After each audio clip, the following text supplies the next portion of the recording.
मैं Ekta Singhal Ismail girls national inter college Meerut से। आज आपको 9th क्लास का चैप्टर 2 करा रही हूँ, बहुपद। पॉलिनोमियल्स क्या क्या होते हैं समझिए पहले।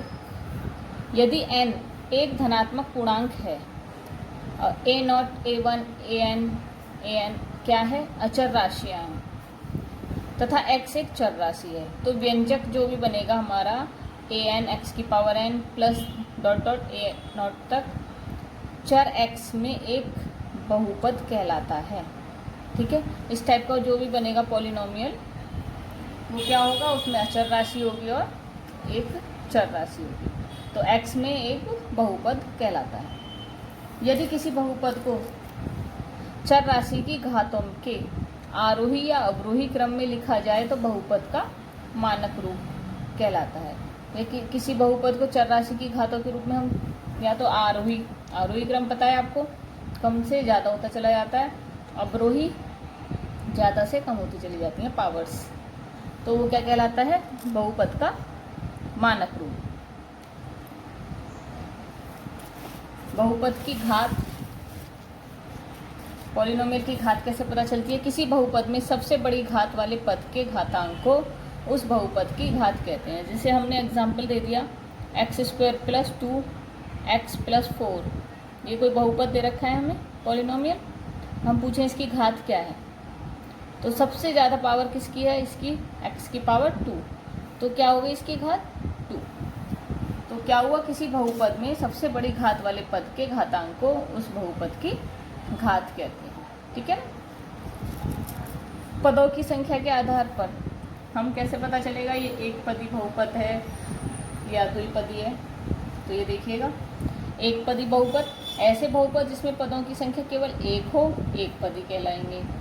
सिर्फ एक ही पद होगा उसमें, 7x जैसे 4x² है, ये एक एक पद है तो एक पदी। जिसमें दो पद होंगे वो द्विपदी, जैसे प्लस या माइनस कुछ भी हो सकता है लेकिन दो पद में होगा तो वो कहलाया जाएगा द्विपदी। त्रिपदी जिसकी 3 संख्या होंगी, इस तरीके से 3 पद होंगे तो वो कहलाता है त्रिपदी। शून्य बहुपद कौन सा होता है, शून्य बहुपद ऐसे बहुपद जिसमें सभी गुणांक शून्य हों, शून्य बहुपद कहलाते हैं। जैसे अगर 0 से किसी भी पद की मल्टीप्लाई कर दी, वो सब क्या होंगे, शून्य बहुपद कहलाएंगे। अब आपको घात के आधार पर पता होना चाहिए बहुपद कैसा है। पहला होता है रैखिक बहुपद। रैखिक बहुपद कौन से होते हैं, इसमें हम देखेंगे घात, वहाँ हम देखते हैं कि कितनी पद हैं। ऐसे बहुपद जिसमें चर की अधिकतम घात 1 हो, जिसकी सबसे ज़्यादा घात क्या होगी, 1 होगी, उसे कहेंगे रैखिक बहुपद। जैसे 5x है, पद तो 2 हैं लेकिन हाईएस्ट पावर क्या है, 1, तो वो कहलाते हैं हमारे रैखिक बहुपद। जैसे द्विघात बहुपद, ऐसे बहुपद जिसमें चर की अधिकतम घात कितनी हो, 2 हो, तो द्विघाती बहुपद कहलाते हैं। जैसे x² + 5x + 6 है, अब इसमें पद तो 3 है लेकिन हाईएस्ट पावर क्या है x की, 2, तो वो क्या कहलाया जाएगा, द्विघाती बहुपद। त्रिघाती बहुपद जिसमें चर की अधिकतम घात कितनी हो, 3, तो वो त्रिघाती बहुपद कहलाएंगे। जिसकी हाईएस्ट पावर क्या हो, 3 हो, उसे कहेंगे हम त्रिघाती बहुपद। अब एक्सरसाइज 2.1 है, इसके कुछ क्वेश्चंस मैं आपको करा रही हूँ, एक एक पार्ट में करा देती हूँ और आप अपने आप करिएगा। नहीं समझ में आए तो पूछ सकते हैं लेकिन कोशिश आप करेंगे। पहला क्वेश्चन, सबके पास बुक होगी एनसीईआरटी की, नहीं है तो आप फ़ोन में डाउनलोड कर सकते हैं अपने ऐप पर जाकर। निम्नलिखित व्यंजकों में कौन कौन से चर में बहुपद है और कौन कौन नहीं है, कारण के साथ उनके उत्तर दीजिए। तो आपको ये बताना है कौन कौन से एक चर के में बहुपद हैं। एक चर का मतलब है, तो एक चर में आपको बताना है एक चर में बहुपद है कौन कौन से नहीं है।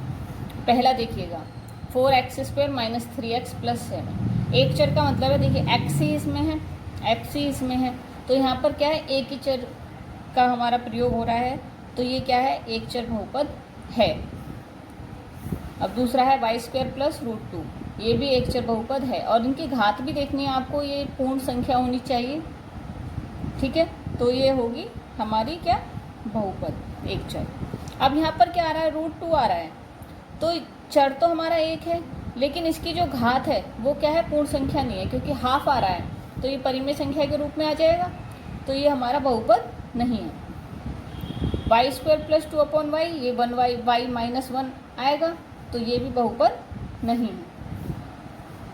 अब x की पावर 10 है या y की पावर 3 है या t की पावर 50 है। अब यहाँ पर जो चर हैं वो क्या है, 3 प्रकार के दे रखे हैं, x दे रखा है या y दे रखा है या t दे रखा है, तो ये एक चर के बहुपद नहीं है। ठीक है, इस तरीके से आपको बताना है कि बहुपद है या नहीं।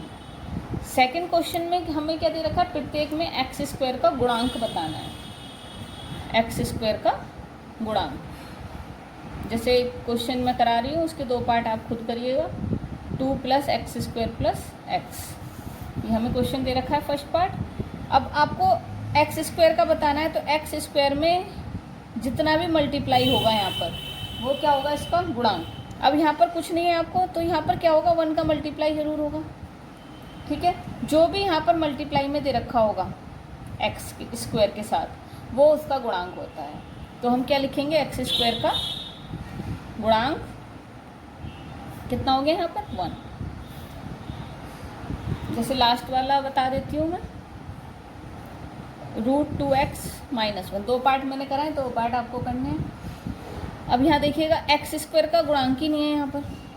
ठीक है, तो इसका मतलब यहाँ पर क्या होगा, 0 × x²।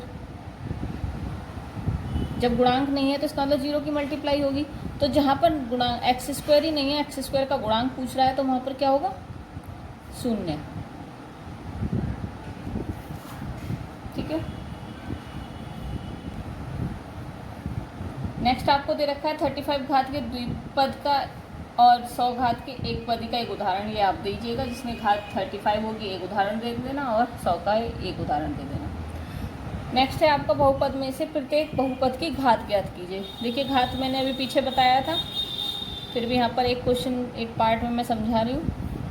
जो भी हाईएस्ट पावर होगी, देखिए x की पावर 1 है, x की पावर 2 है, और यहाँ पर क्या है, x की पावर 3। आप चर राशि की घात देखेंगे, चर राशि की घात क्या है, x की पावर 3, तो इसकी जो घात होगी बहुपद की वो क्या कहलाई जाएगी, 3। हाईएस्ट पावर जो होगी वो उस बहुपद की घात होती है। और फिफ्थ क्वेश्चन आपको खुद करना है। इसमें क्या बताना है, रैखिक बताना है, द्विघात बताना है, त्रिघात बताना है। एक्सरसाइज से पहले मैंने आपको बताया है द्विघात कौन से होते हैं, त्रिघात कौन से होते हैं, तो देखकर आपको सिर्फ ये बताना है। तो 2.1 आपकी कंप्लीट हो चुकी है, ये आपको करने हैं अपनी नोटबुक में, और इसके पार्ट जो मैंने नहीं कराए वो भी आपको करने हैं।